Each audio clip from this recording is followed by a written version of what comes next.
Hello, everybody, and welcome to another edition of the After Action Report. We are very, very happy to have you here. I want to take a moment to thank our sponsor, Admiral Tater Ship Shop. If you are looking for some fantastic accessories for your wargaming needs, this is the place to go. You've probably seen a lot of his stuff as Armada prizes. He's got a lot of stuff that he's working on for Malediction, for Leviathans, for Blood Bowl. So if there is something that you are looking for, check out the shop. He may already have it. If he doesn't already have it, send him a message. He may be working on it. Definitely something that you want to check out here. So I want to thank you guys for joining the show today. A couple of notes before we get started. First off, we did have a Malediction demo that was run on Saturday. I am currently working on editing the video, but I will warn you, it's probably going to be a lengthy editing process on that because I'm trying to add graphics of the cards that were played so that you get a really, really good view of what was going on in the game. I want to make sure to do this right, so it may take more time than some of the other videos that I have worked on in the past. I want to appreciate your patience on that. You may have also noticed this weekend we did a Rumble Slam demo that was a live video. You can actually catch the replay of that on YouTube, and that will be something that I may mess around with editing. This month is kind of really weird, so I may have some more time to do some editing. Also today, just before we came on the air for this, just finished up a Blood Bowl stream, so you can check that out as well if you're interested in Blood Bowl. It is definitely something that we had a lot of fun with, and I hope you'll enjoy watching that. Wanted to double check to make sure the map looked good and everything, so we're pleased to see that added into the mix. Also pleased to see added in the mix, we have Garrett is with us in spirit. Hello. Yeah, I'm kind of here. We have Nick. Hey, everybody. And we have Ruben. Hey, y'all. And we were going to talk about news, but what news, right? We have a whole one Reign of Iron anthology in June. Was there any updates on the Kickstarter page? No. Why would we get updates? Sometimes they put a little one, like we're not shipping it. At least something. Whoa. At least it's consistent for the whole brand. It seems like they can't manage any of their Kickstarters right now. This makes me sad. It really does. Yeah. But we are continuing to investigate the game, and hopefully by the time it really, really comes full out, we'll be able to share with you guys what it is that is a high level of play on that. At least, Garrett, Ruben, and Nick will have that high level of play down. I'll just kind of flounder about the way that I've been doing. Nah, you're doing good. You're the one experimenting. Think about how many players there are, right? You're at least top 100. No, but aim high. by the time Levs comes out, though, we'll have like a giant catalog of info for like the release game. So there'll be stuff for people to discover. Yeah, they just have to find us. We'll have had it all done. It'll all be in a backlog. People can just chew through the content, and we'll be making even more. So it'll be good. We'll be here. And yeah, I have been experimenting. I have been experimenting with Breakthrough and British MSU. I want to start by explaining why British MSU. The points just work out for British MSU. I guess it's possible to do some other fleets, but I don't know, the balance of being able to do a 5-ship fleet, and I was really surprised to find out that I could do a 5-ship fleet that had 2 cruisers in it and a battle cruiser. So that was kind of a pleasant surprise, although it didn't go so well for me on Thursday when I played it. But I think there's the potential to be able to do it with the French. But let's first talk about whether or not we think Breakthrough and MSU is viable. The first person that I flew it against was Garrett, and I would love to actually hear your thoughts on the matter before I share my thoughts on the game. Okay, I'll be brief. There might be some noise in the background. I'm sorry. Now, so I flew against you with a Pomeran, the Prussian battleship, and then I took a Königsberg, the Rhineland, and then I took the Hamburg, and some turret fighters. Now, I also made a point to not bring Hardburn, so that I couldn't use it as a crutch. And immediately as the game began, I was like, all right, I have 0 maneuverability and could not get in a position with any of my ships to where I wanted to be. I kind of got to where I wanted because we picked a map, and then I flowed you down the channel. I wanted you to come, and I shot as much as I could, and it worked. I killed a lot. But, killing the Hamburg with my massive armor on the side is super difficult for any faction. And then, obviously, if you want to kill the Pomeran, you got to, layer 2 to 3 rounds of shots. And we had clouds in the way. And so all our shots were crappy dice the whole time until the very end. I will say the Königsberg class cruiser is horrendous. It's not good. It's not good at all. It's just bad guns. Blue-green is just never good, especially when you're fighting in clouds and it's green the whole time. So, and it doesn't have enough structural integrity and everything else. So I tried. So now I've tried both Königsberg classes. I don't like either of them. It's grief class all day long. As far as your British fleet, right? The clouds also hurt you because you wanted those long-range, unobstructed shots on me. And then, but I thought it was pretty good. You busted through, and you would have won, right?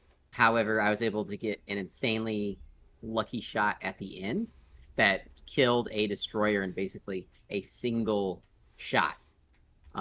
With a combination of the Pomeran. Yeah, it was something like a 30 to 60 point differential there at the end of it. Yes, you would have won by a couple hundred, and I turned it around to where I could win. Yeah. But my biggest problem was I don't. If you're only bringing 3 ships as Germany, there's not enough guns to finish you, and you have to hit certain slots multiple times, which will come to why the Russians were able to absolutely eviscerate you. Yeah.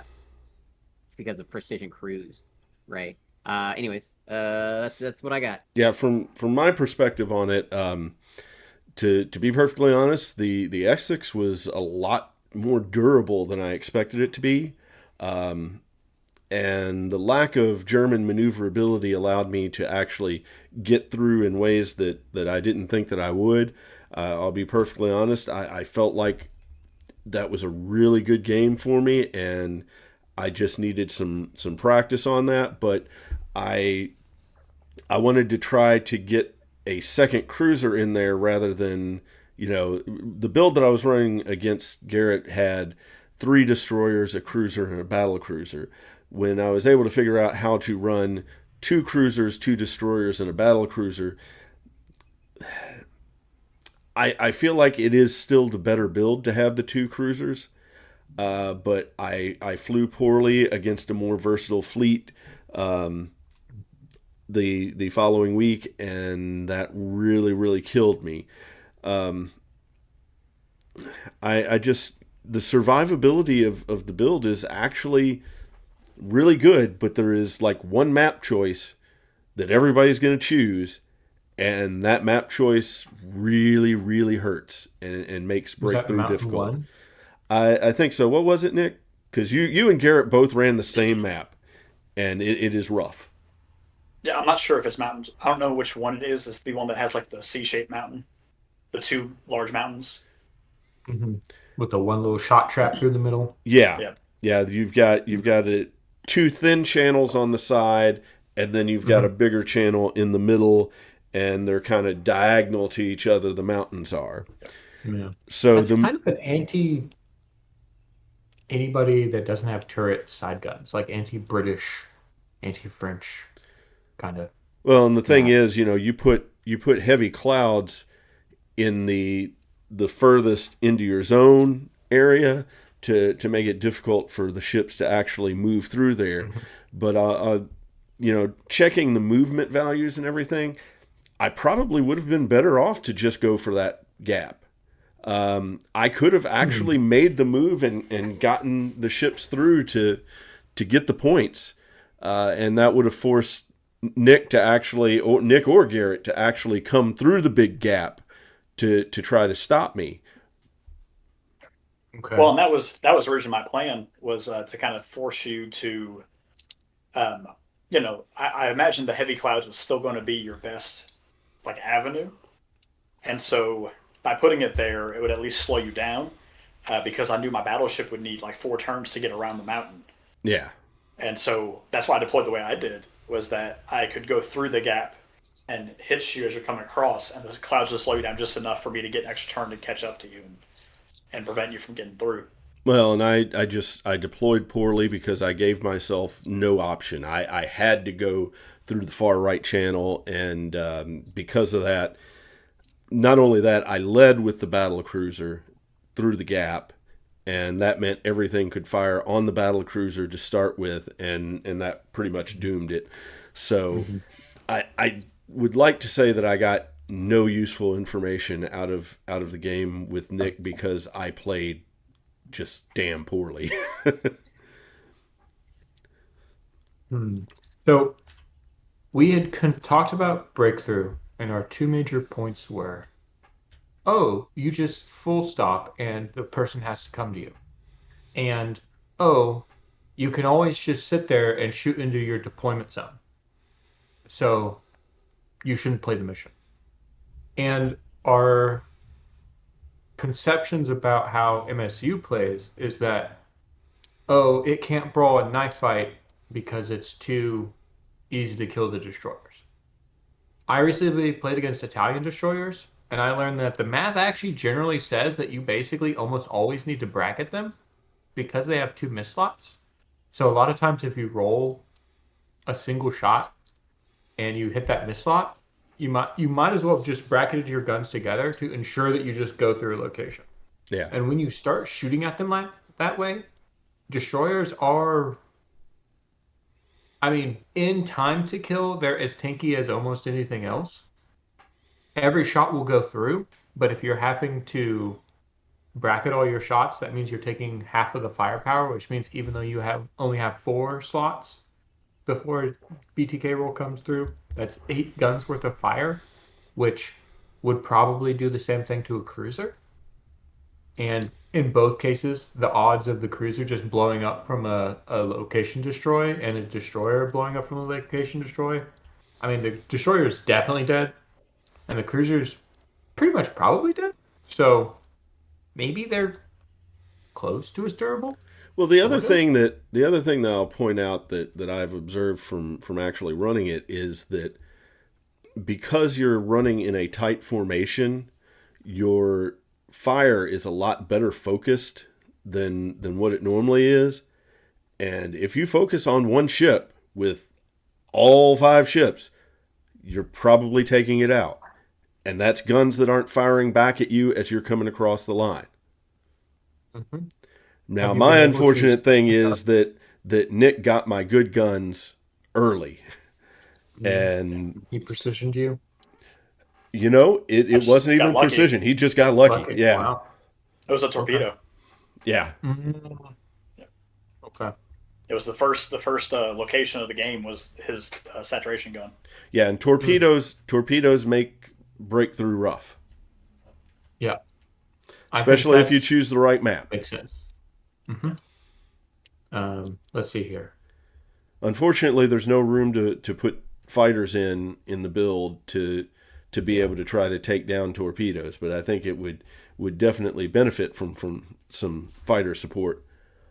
Yeah, I think there's a lot of anti-torpedo propaganda in the Leviathans community a little bit. If you're facing somebody with torpedoes and you have no way to deal with them at all, they are gonna hit things, and they're gonna go off eventually, and it's gonna ruin a ship because a lot of plays in Leviathans relies on the fact that, even if they shoot a bunch of stuff in your ship and everything is still alive until the end of the round. But torpedoes take all that stuff out immediately. Yeah. And that can take a game. That could take a ship that would technically not have a gun till 30 minutes later in round 2 to not have a gun immediately at the start of the game. Yep. So it's like bringing a cruiser instead of a battle cruiser. Yeah. Yeah, I mean, I lost one of my saturation guns, and I don't have that many saturation guns in the build. There are only the 3, I'm sorry, because the rear turret, but you can't usually use the rear turret, so... The problem is that if you bring the anti-torpedo tech and you bring the fast ships, in most cases, the torpedoes will literally just do nothing. So they're really like feast or famine on how they're balanced between each other when you're playing at the level we're playing at, where it's very, very optimized. All the decisions we're making are very optimized. All the fleets we're building are very optimized. All our mission selection and map selection is very optimized because we're trying to win. You have to have answers for torpedoes because otherwise they're going to work as intended. Or that one, you get unlucky that one time and that one torpedo hits something and then your steering gear's gone, your armor's gone, your crew's gone, your gun's gone, and it just totally like capsizes your game, and it's hard to come back from that. Yeah, I mean, I think that's why I always play planes. I just don't play no group. Just bring 2 planes, and then you can take that one torpedo that you're scared of and go away. Yeah, I don't know if there's a way to get the points, but I mean, I would be willing to drop the extra airman for a turret fighter. Yeah, that's the issue with trying to do MSU is that it's hard to do MSU and full planes because you really... Oh, there's no way you're running full planes, but I don't think you need full planes. I think, enough of the torpedoes missed to where, I could get around if I had one plane to take down the pivotal torpedo, then I would have been fine. But a turret fighter is a risky roll on the torpedo. Yeah, a regular fighter's still 20 points, right? And it would probably be a better roll for it. Yeah, right. But it wouldn't do anything against a ship? I don't care. You know what? Question. That I don't really need it to do anything against the ship. I need it there to take care of torpedoes and possibly take care of the opponent's turret fighters. Other turret fighters, exactly. Yeah. And this is just thinking out loud. I hadn't really put those pieces together. I'll have to look at it again. The extra airman is not really doing much for me. I know having that crew dice is nice, but if I could protect the crew with a fighter, then that would be nice as well. And yeah. I typically find that you need 2 squadrons and a AA attack to kill plane, typically, or 3 plane attacks. And to drop a torpedo, you typically need about 2 chances at it, unless you're really lucky. So I'm generally finding that small group is the 40-point side of small group, not the 20-point side of small group. Well, and there's also the definite possibility I could get more space in by getting rid of one of the 2 cruisers and going back to the cruiser, battle cruiser, 3 destroyers, and still have space for squads. Yep. And it's a legitimate question. Do I actually need an admiral card in this fleet? Is it providing a benefit to the strength of my fleet that's synergizing with my game plan where it's worth the points? And if it's not, look at something that might be, or maybe don't play an admiral card. Garrett's not playing an admiral card. You can try not playing an admiral card. How I play in the fleets I design, because I typically play battle line full group, I usually have points for the admiral card, and I know the ones that I really want to play. Well, I mean, when you look at French is worse though. When you look at what the admiral cards are doing, and you look at Breakthrough, none of the admiral cards are doing anything specifically to help you with Breakthrough. And if that's your goal, to play MSU Breakthrough, then why bother? Mhm. Sure. I mean, that's totally logical. Are any admirals in the game that could be good with that? Maybe the French one that lets you use a destroyed engine. Uh, I was looking at the French one for adding a blue die, and I'm to the point where I'm like, you know what? I would rather have only a green die and have another fighter instead of a blue die. So some of these 10 and 20 point ones are worth 10 or 20 points. yeah, I mean that's something that we might want to delve into on another occasion is really looking at what the Admiral cards are really doing for us. I mean, because there are some that are really, really great.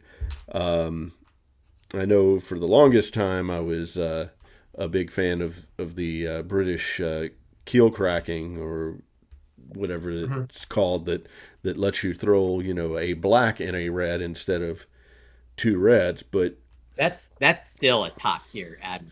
it, That it tight is. spin evasion or whatever it's called for Britain is like the But two of the best admiral cards in the game. when you look at those two with MSU,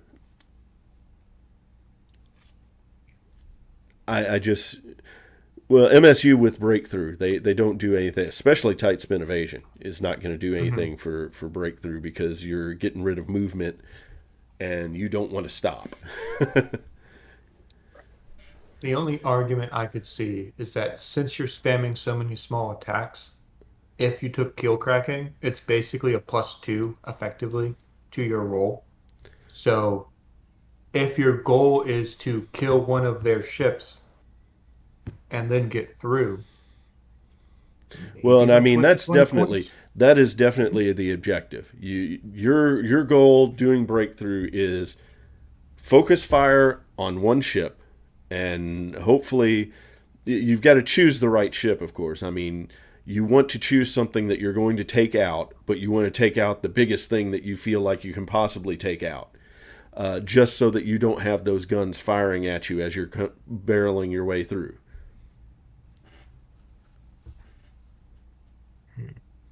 So how about the whole Nick, Garrett? How about the whole just go to 0, breakthrough gets turned off? I mean, I think I'll go. you still have to fly it. Yeah, go ahead, Garrett. Yeah, I'll go first. Mine's fast. I had to. Um, I can't move forward and turn anywhere. So like if I get too far forward, I can't go back to where I started.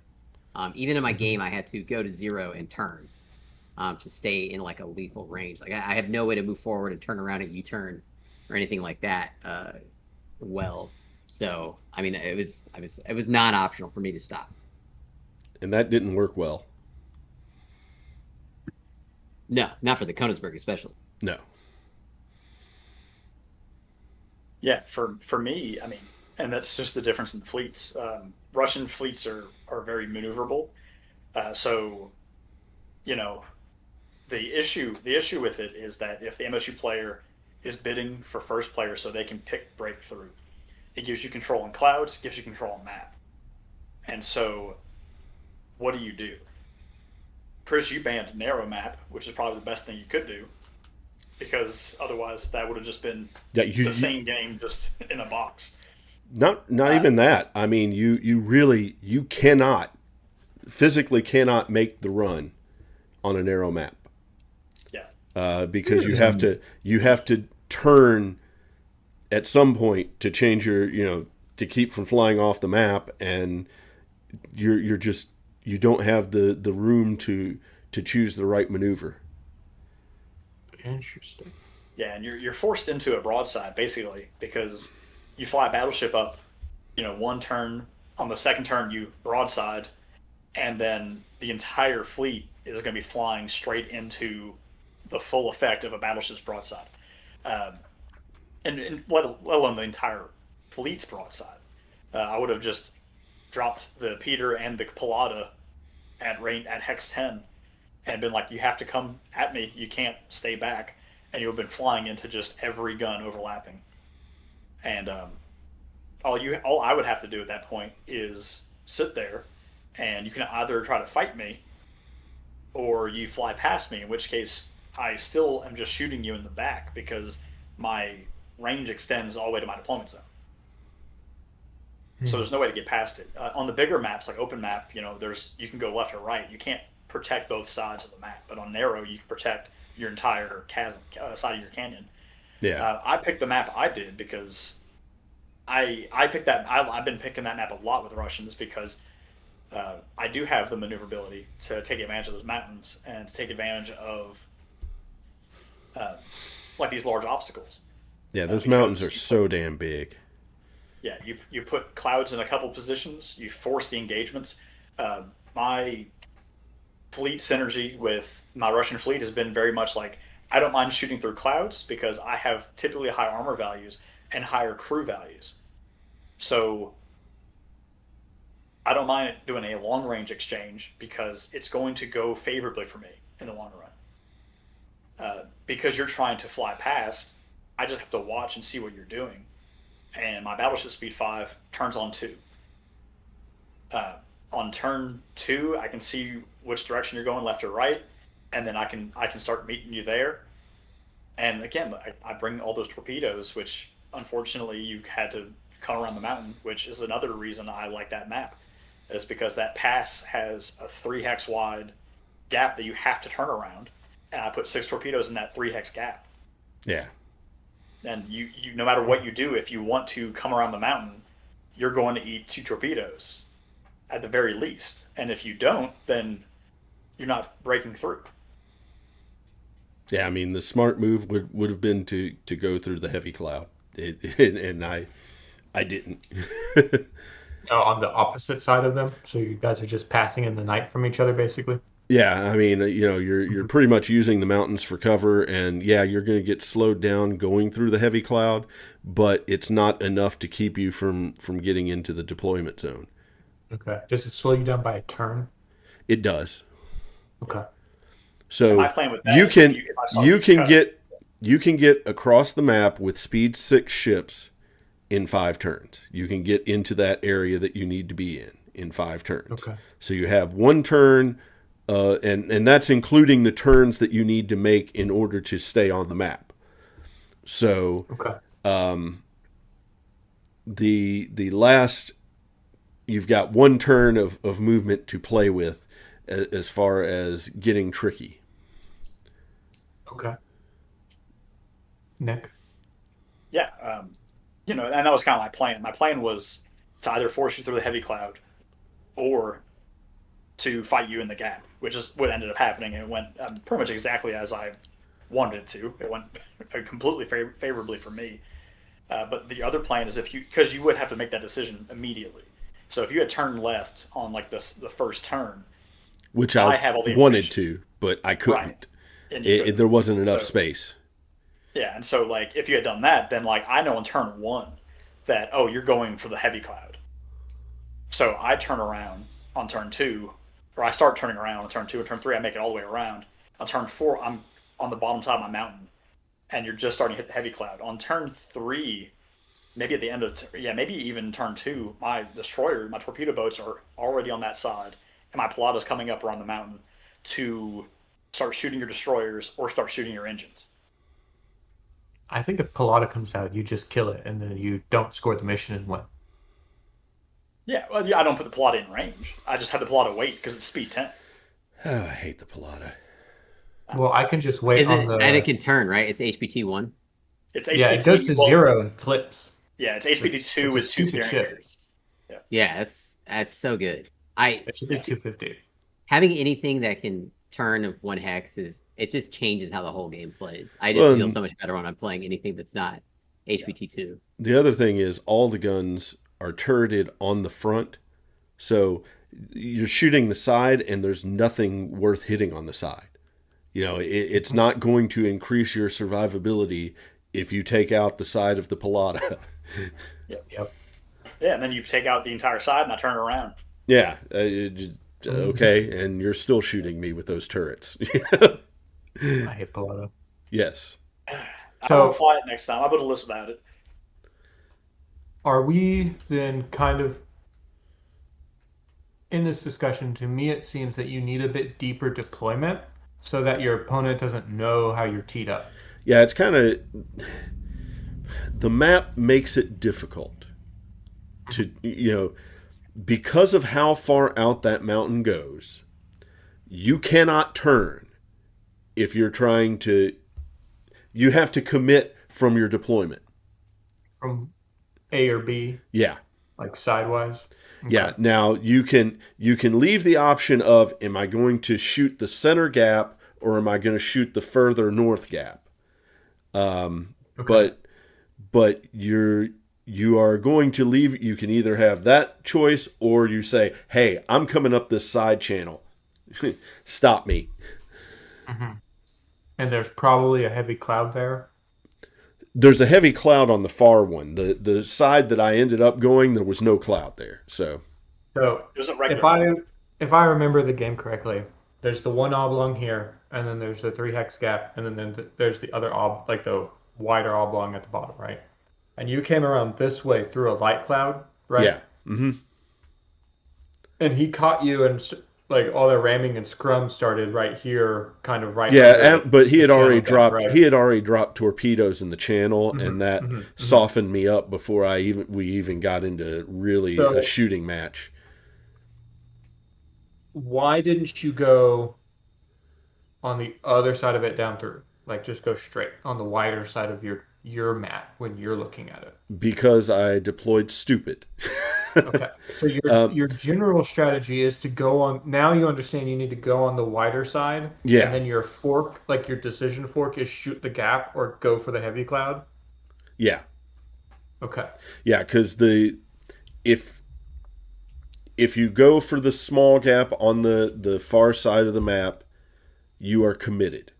You have no choice because that mountain is too close to the edge of the map to allow you to move and turn to where you don't run into that mountain. Yeah, I that's don't what I think mean. that's Even true on for turn one. everyone playing the map, dude. Yeah. Yeah, that was the valuable lesson that I learned from that game. Other than that, I didn't learn much outside of Russian ships are I'm gonna say something probably a bit controversial here, but I think Russians are quietly the best fleet in the game.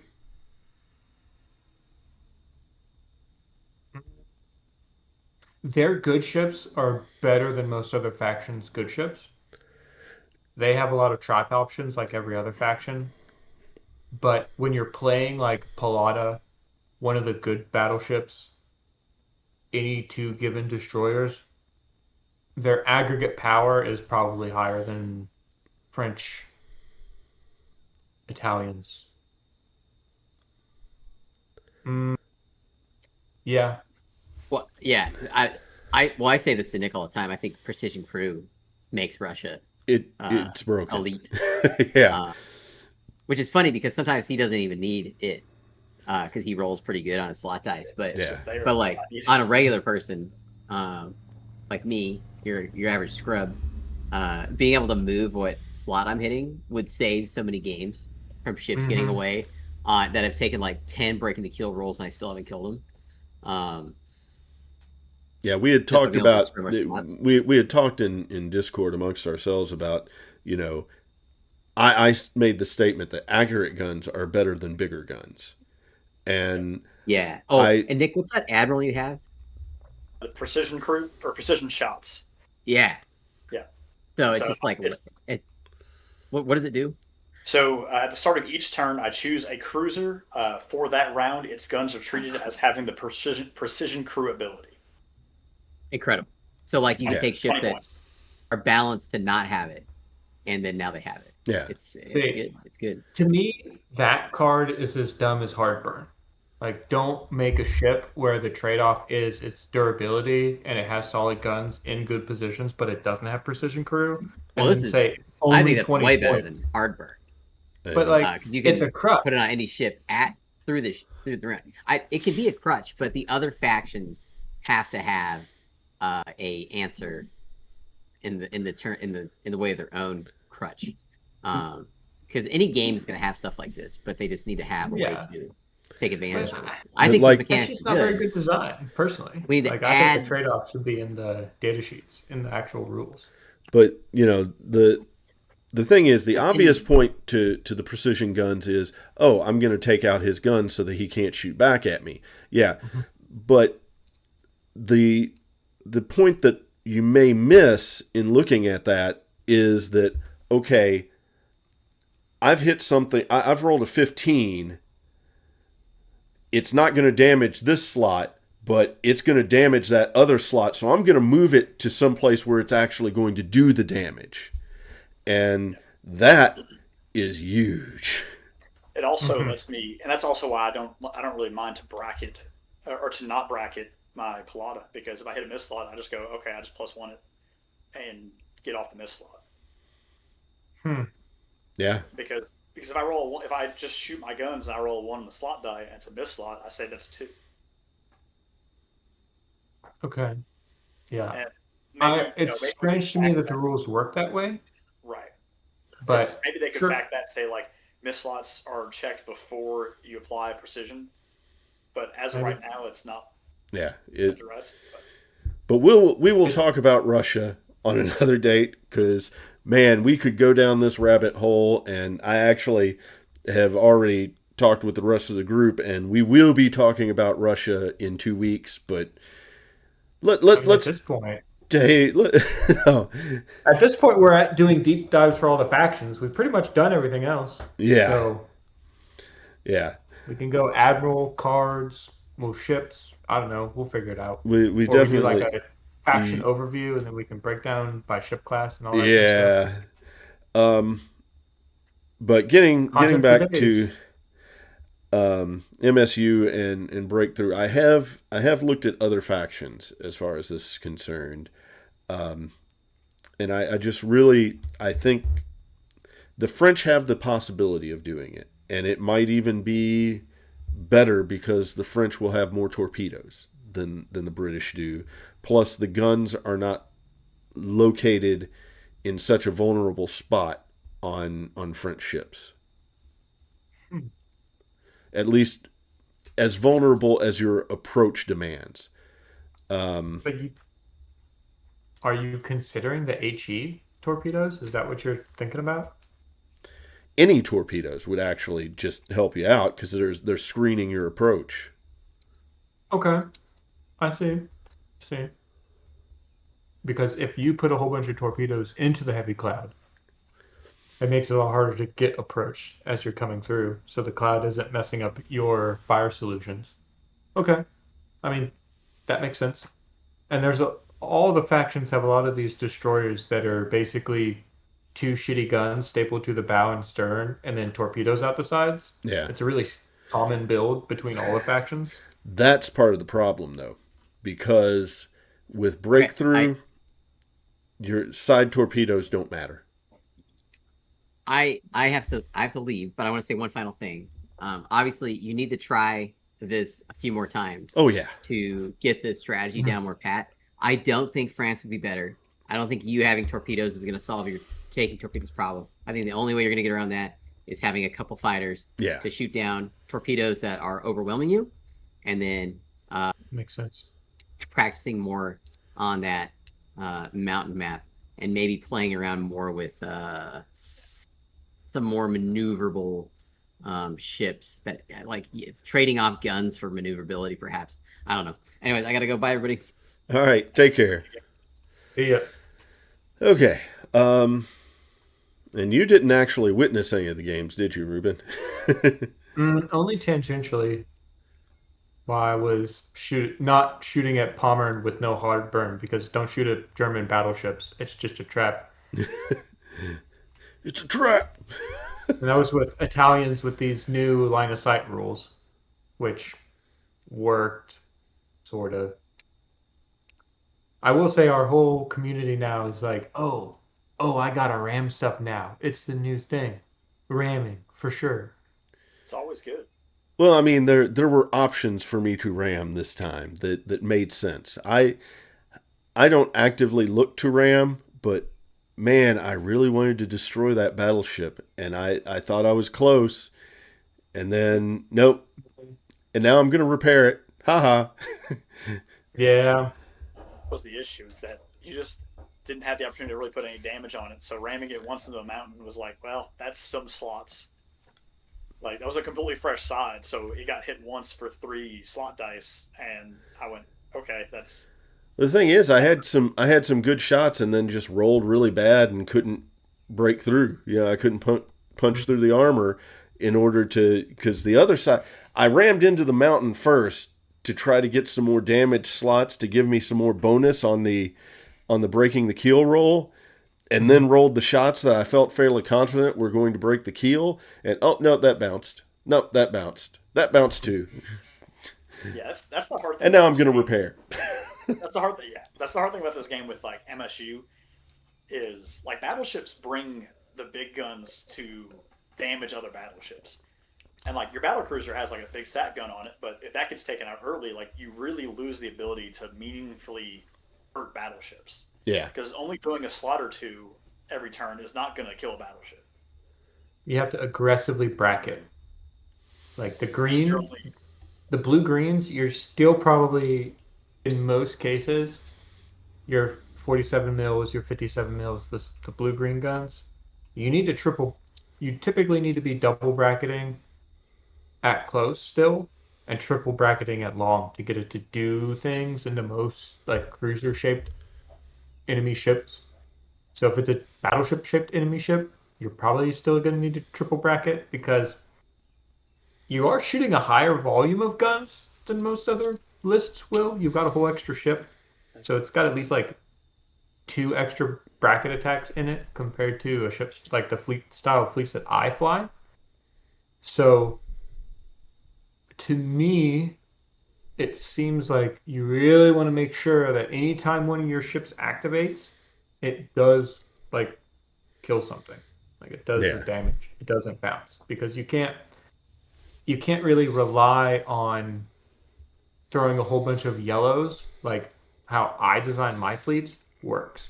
And I bounced a bunch versus Garrett last Thursday playing my Italians because his whatever Königsberg German cruiser thing had like 20 armor on its sides. So I was just going away, like blazing away with my non-bracketing yellows and just plunk, plunk, plunk, plunk, plunk off of it. And I was like, oh shit, I might lose this game off of this. I guess I should have bracketed here, which usually a yellow will go through. But this game's math is like, the bell curve is wide, y'all. Like, wide. yeah, you I throw want to 4 different dice. It's a lot. It's a lot of variability. Yeah, 4 12-siders. Yeah, you roll that one on your 1 red dice, and you're just like, well, there went that attack. Yeah. you're sounding really tinny there, Nick, and I think that's because your mic is on your head rather than in front of your mouth, but I may be wrong. I was sitting back a little bit because the sun was coming. A few minutes ago, sun was popping through the window and it was lighting up the whole side of my face. Okay. One thing that I do want to say, I know you said you didn't want to run Pilata again, but I really, based on the comments, I would like to see you run with Pilata against the French Big Heavy. I think that would be a really good test. Yeah. I mean, I wouldn't mind even running the same fleet. I brought the Peter that game, which is my cheapest battleship, because I kind of want to see the difference between like, paying 440 for the Maria versus paying 410 for the Peter. But unfortunately, that game it snowballed so quickly. I really didn't get a chance to leverage anything. By the time the battleship was out there, your battle cruiser was dead, and your cruiser was trying to escape. Yeah. Well, I think we've kind of covered that topic as much as we can, but we still have a little bit of time left, and I would really, really like to hear your thoughts on the Malediction demo that you did on Saturday. Yeah. So for anybody listening, we did a demo on Saturday at our store, Cat Good, and we went from noon to 6. And so it was just a free to play, come up and learn to play the game. I think the event went well. We had a couple people sitting there that were willing to try the game right from the get-go. We had somebody who actually saw it online who came down from Frankfurt to learn to play. And so, I mean, I was running demos the entire time. We had plenty of our like group come out and just play the game. We were able to get our game recorded. So, as an event, I was really pleased with it. Um, Definitely some things we can do better for next time. And it's still kind of a new game. We're still printing more terrain, and I want to start printing miniatures and getting things painted. But for what we have right now, I think people had fun with it, and I'm hoping we can get more of a community growing and maybe get some games here at even in 13th Fleet. We need. All right. So how is the demo stuff organized by the company? Because this is important to know. So yeah, so they actually have in the rule book like how to run a demo, um, and so it's rules out for a smaller game. You play to fewer points, smaller decks, um, and I think they sell. I don't know if they still sell them or if they're only at conventions, but they actually have like pre-made demo packs that are just kind of like little teasers, uh, and they also offer print and play. So if you want to demo it yourself, you can actually print it out all on paper, and it comes with like the bases, like the sizes, and you just cut them out, Okay. so you can actually play the game entirely with paper, just print it out. And if See if I you like wanted it. to come to the next demo event that you run, how would I find out about that? If I wasn't on Discord. If you're not on the Discord, so that's going to be a little tricky. Right now, we are using. I do use the. It's play.malediction.gg. It's a, it's just a browser-based app, and it has all their events. Um, you make an account. It just takes an email, and you can search events by date. And you can also filter by region. But I'm not sure Okay. how much that would narrow it down. I don't know if you can put like literally Lexington or if you have to like know the name of the game shop. I don't know how accurate the Hmm. filter can be, That's a good question. and that might be something I should look into. Um, but yeah, I post everything up in the Discord, and I'm trying to post stuff up in the stores as well. So I'm hoping to get our store is a lot of card games and Mhm. trading card games. So I'm trying to maybe break into that because it is all the fun of a trading card game without the buy-in of like card chasing and Yeah, the cards that's are very true. much easier. You can get the entire collection pretty much as easily as you want to, um, and you're not chasing super rares and anything like that. Hmm. I think the game really speaks to anybody that's just in the game store playing the pickup D&D night and throwing some cards playing Commander. Because Yeah, man, is that art and all of it really just like really tightly drilled at that style of gamer. Where if you want to absolutely. make the jump to playing a tactical skirmish war game, man, that on ramp that Malediction is built is just smooth, so smooth. Yeah, it's been amazing because they really push like the community aspect of it too. Um, every time I reach out to the community manager, he's back immediately, and it's everything is always in favor of like the players, the community, and the brand, and not at all like trying to get like uh, you know protecting the company or like, oh well, we can't do that. It's very much like whatever you want to get away with, we can do. Well, Okay. Hmm. I think that's been a good show for us tonight. Ended a little bit early, but that's okay. Um, Want to thank you guys for being on the show tonight, and look forward to seeing you play on Thursday. Mm-hmm. All right. Well, Yeah, take that'll care, be fun. gentlemen. Yep. All right. Well, thanks Night, for having us, y'all. Chris. See you. See you, everybody. All right. So, again, I want to thank you guys for joining the show tonight. I appreciate you coming on board for the ride here. I want to remind you that we do have a game on Thursday that we will be streaming. As we hinted, it's going to be Nick versus Ruben. See some French versus Russian action to see which is really the better faction there. On top of that, you will have noticed that we are trying to get some more games into the mix. Like I said, we had some Rumble Slam, we had some Blood Bowl. The season is getting ready to start with the Blood Bowl League that I play in. They have agreed to let me stream games on that, so I'll try to keep you up to date on what's going on that. With that, I will say good night, guys, and I hope you have